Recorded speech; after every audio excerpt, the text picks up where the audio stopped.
இந்த கள்ளக்குறிச்சி கள்ளச்சாராய மரணம் 3 பேர் முதலில் இறக்கின்றார்கள். மாலையிலே மாவட்ட ஆட்சித்தலைவர், இந்த மாவட்டத்தினுடைய கண்காணிப்பாளர், இந்த மாவட்டத்தில் இருக்கின்ற ஒரு சட்டமன்ற உறுப்பினர் 3 பேரும் இணைந்து அந்த மாவட்ட ஆட்சியர் அந்த நிகழ்ச்சியிலே பத்திரிகையாளருக்கு தொலைக்காட்சிக்கு பேட்டி கொடுக்கிறார். அப்பொழுது மாவட்ட ஆட்சித்தலைவர் சொல்கிறார், பல்வேறு காரணங்களினால் இந்த 3 பேர் இறந்து விட்டார்கள் என்று சொல்லுகிறார். ஆனால் அவர்கள் 3 பேரும் கள்ளச்சாராயம் அருந்திதான் இறந்து விட்டார்கள். அந்த உண்மையை சொல்லி இருந்தால் இந்த நிகழ்வு ஏற்பட்டிருக்காது. அடுத்த நாள் அவருடைய 3 பேர் துக்கத்திற்கு அவருடைய உற்றார் உறவினர்கள் நண்பர்கள் வந்து அதே கள்ளச்சாராயத்தை அருந்திய காரணத்தினால் கிட்டத்தட்ட 65 பேர் இறந்து விட்டார்கள்.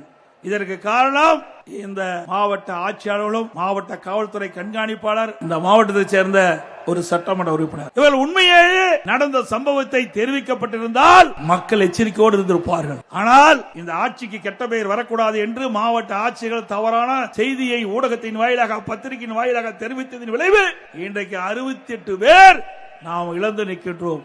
இதற்கு முழு பொறுப்பு ஸ்டாலின் அரசாங்கம் தான் ஏற்றுக்கொள்ள வேண்டும்.